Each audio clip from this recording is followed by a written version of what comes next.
வணக்கம் மக்களே. நேற்று நண்பர் ஜெனில் கார்த்திக் அவர்கள் வந்து லைபீரியா நாட்டு விதைகள், காய்கறி விதைகள் வந்து கொடுத்துருந்தாரு. அதை நான் வந்து உயிர் நொதியில் வந்து ஒரு 12 மணி நேரம் ஊற வச்சு அதை நான் நாட்டு விட்டுருந்தேன். மிளகாய், கத்திரிக்காய், தக்காளி இந்த மாதிரி விதைகள். அதில் ஒரு ஐயா ஒருத்தர் வந்து உயிர் நொதினா என்னப்பா கொஞ்சம் எக்ஸ்பிளைன் பண்ணுங்க அப்படின்னு சொல்லியிருந்தாரு. அந்த ஐயாவுக்காக இந்த பதிவு. உயிர் நொதினா வேற ஒன்றும் இல்லைங்கய்யா, இதை வந்து ஆங்கிலத்தில் பயோ என்சைம்னு சொல்லுவாங்க, நுண்ணுயிர் பெருக்கின்னு சொல்லலாம். இது வந்து எதுக்கெல்லாம் பயன்படுது அப்படின்னு நான் சொல்லிடுறேன். அதுக்கப்புறம் செய்முறையை சொல்லிடுறேன்.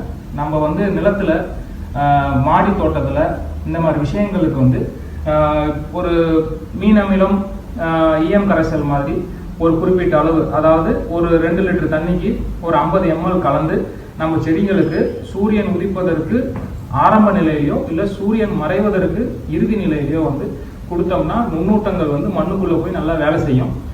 ரெண்டாவது முக்கியமான விஷயம், வீட்டுக்குள்ள விவசாயம் சார்ந்து இல்லாமல் வீட்டுக்குள்ள தற்சார்பு வாழ்க்கையில எப்படி பயன்படுத்தலாம் அப்படின்னு கேட்டிங்கன்னா, இதை நம்ம குழந்தைங்களோ நம்மளோ வந்து முகம் கழுவலாம், சோப்பு பயன்படுத்துகிற மாதிரி உடம்புல போட்டு தேய்ச்சி குளிக்கலாம், காயத்து மேலே வைக்கலாம், காயம் சரியாக போகும், வீடு துடைக்கலாம், பாத்ரூம் கழுவலாம், பாத்திரம் கழுவலாம். இந்த மாதிரி விஷயங்கள், நிறைய விஷயங்களுக்கு இதை பயன்படுதுங்க.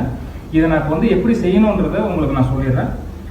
இதை நான் வந்து சுமார் ஒரு 5 லிட்டர், இதை வந்து ஹீலர் பாஸ்கர் ஐயாவும் கரூர் மாவட்டத்தில் இருக்கிற மதிப்பிற்குரிய திரு நம்மாழ்வார் ஐயா அவர்களுடைய சிஷியை திரு சரோஜாகுமார் அக்கா அவங்களும் வந்து இதை வந்து ஆல்ரெடி இது ஒரு பதிவாக போட்டிருக்கிறாங்க. நான் இது எல்லாமே அவங்ககிட்டேருந்து கற்றுக்கிட்டது தான். மற்றும் சில நண்பர்கள் எனக்கு ஆலோசனைகள்லாம் சொல்லியிருக்கிறாங்க. நண்பர் மோகன்ராஜ் சொல்லியிருக்கிறாரு, அப்புறம் வந்து சிவகுமார் கோட்டேரி அவர்கள்லாம் சொல்லியிருக்கிறாங்க, விருதாச்சலம் வட்டம். ஸோ இது வந்து நான் எப்படி செய்யறதுன்றது அவங்களோட அனுபவத்திலேருந்து, என்னோட அனுபவத்திலேருந்து நான் தெரிஞ்ச ஒரு விஷயம். இதை நான் எப்படி செய்யறதுன்றதை நான் உங்களுக்கு சொல்லித்தரேன். அது இல்லாமல் நண்பர் ஒரு சித்த வைத்தியர் திரு ஸ்டீஃபன் ராஜ் ஐயாவும் எனக்கு இதை பற்றி மதிப்பு, அதாவது எப்படி சொல்றதுன்னா மதிப்பு கூட்டப்பட்ட மேம்படுத்தப்பட்ட நொதி எப்படி செய்யறதுன்றதையும் சொல்லி கொடுத்துருக்குறாங்க. அதை நான் வர வர ஒரு வீடியோலையும் சொல்றேன். நான் இதில் வந்து பார்த்தீங்கன்னா ஒரு 5 லிட்டர் வாட்டர் கேன், இது பிளாஸ்டிக் கேனு. இந்த கேனில் 4 லிட்டர் அளவுக்கு, 3.5 லிட்டர் அளவுக்கு நான் தண்ணீர் எடுத்திருக்கிறேன். மீதி வந்து 1 கிலோ அளவுக்கு நம்ம வந்து இது கூட சிட்ரிக் அமிலம் சார்ந்த பழங்கள் சேர்க்கணும். நீங்கள் என்னென்ன காய்கறி, எந்த பழங்கள், எது வேணா சேர்க்கலாங்க.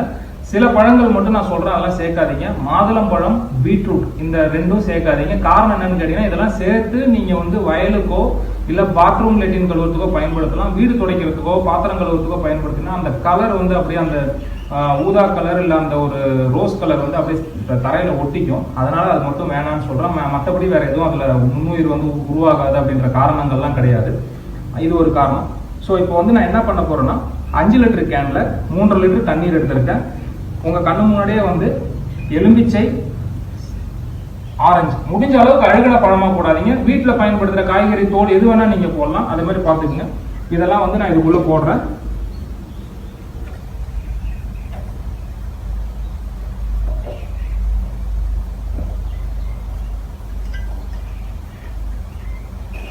இதெல்லாம் போட்டு அடுத்தது இதுக்கு தேவையான பொருள் அப்படின்னு பார்த்தீங்கன்னா நாட்டு சர்க்கரை.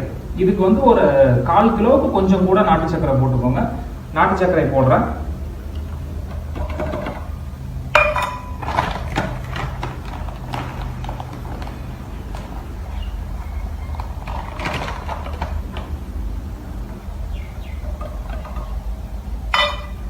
அவ்வளோதாங்க. இப்போ அந்த தண்ணி வந்து பார்த்தீங்கன்னா நம்ம வீட்டில் நம்ம அந்த காலத்தில் அப்பா அம்மா பாட்டி தாத்தாலாம் செஞ்சு கொடுக்குற அந்த கோயில் விசேஷங்கள்லாம் செய்கிற அந்த பானகம் கலரில் மாறிடும். இதோடைய மனம் வந்து மிக அருமையாக இருக்குங்க. இவ்வளோதாங்க அந்த நுண்ணுயிர் உயிர் நொதின்னு சொல்கிறது. இதை வந்து நீங்கள் வந்து 45 நாள் கழிச்சு தான் இது வந்து ரெடி ஆகுங்க. சரிங்களா? 45 நாள் கழிச்சு ரெடி ஆகும் போது நல்லா ஈஸ்ட் மாதிரி ஒரு வெள்ளை நிற படிவம் ஃபார்ம் ஆகிருக்கும். ஈஸ்ட் தான் அது, ஈஸ்ட் மாதிரி கிடையாது, மன்னிக்கணும். அதுக்கப்புறம் வந்து அது கீழே இருக்கிற நீர் ஃபார்ம் ஆயிருக்கும். இந்த பழங்கள்லாம் வந்து உயிர் நொதியில அந்த நல்ல பாக்டீரியாவால் அரிக்கப்பட்டு இது வந்து மாவு கூழ் படிவத்தில் அடியில் படிஞ்சிருக்குங்க. இதுதான் அந்த நுண்ணுயிர் நொதியோடைய செயல்பாடு முறை, அதாவது எப்படி செய்யணுன்றதுக்கு உண்டான விளக்கம்.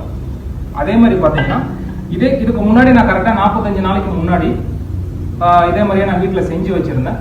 இது எப்படி இருக்கு அப்படின்றத நான் சொன்ன மாதிரி அந்த மேலே ஈஸ்ட் ஃபார்ம் ஆகுறது, அந்த அடியில் இருக்கிற கூழ், இதெல்லாம் நான் எப்படி ஃபார்ம் ஆயிருக்கு, அந்த மிடில் லேயர் எப்படி இருக்குன்றதெல்லாம் நான் உங்களுக்கு காட்டுறேன். இதுதாங்க, இதுதான் அந்த மிடில் லேயர். இங்க நல்லா பாத்தீங்கன்னா தெரியும் உங்களுக்கு வந்து ஈஸ்ட் மாதிரி ஃபார்ம் ஆயிருக்கும், ஈஸ்ட் மாதிரி ஃபார்ம் ஆயிருக்கும். அதுக்கப்புறம் வந்து நான் திறந்தே காட்டுறேன் உங்களுக்கு. மேல எடுமா பாருங்க, இந்த மாதிரி ஒரு வெள்ளை படிவம், வெளிச்சம் விடுங்க, வெள்ளை படிவம் ஃபார்ம் ஆகும். அதுக்கு நடுவில் பார்த்தீங்கன்னா இந்த நாட்டு சர்க்கரை கலந்த நீர் ஃபார்ம் ஆகும். இப்போ இந்த நுண்ணுயிர்ல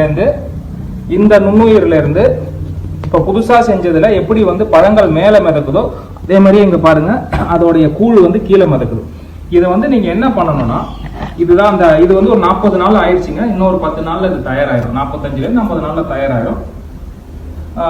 இதை வந்து நீங்க வந்து ஆல்ரெடி செஞ்சு வச்சிருக்கிற அந்த உயிர் நொதி, அதாவது பயோ என்சைம்ல இருந்து ஒரு 1/4 லிட்டரோ 1/2 லிட்டரோ எடுத்து இதுல ஊத்திட்டீங்கன்னா இன்னும் ஒரு 5 நாள் 10 நாள் முன்கூட்டியே இது வந்து ரெடி ஆகும். ஏன்னா நம்ம வந்து இது கொஞ்சம் சேர்த்து உணவு தரோம். அதாவது நுண்ணுயிர் பாக்டீரியாவை உருவாக வைக்கிறதுன்றது வேற, அதுக்கு ஒரு நாள் எடுத்துக்கும்.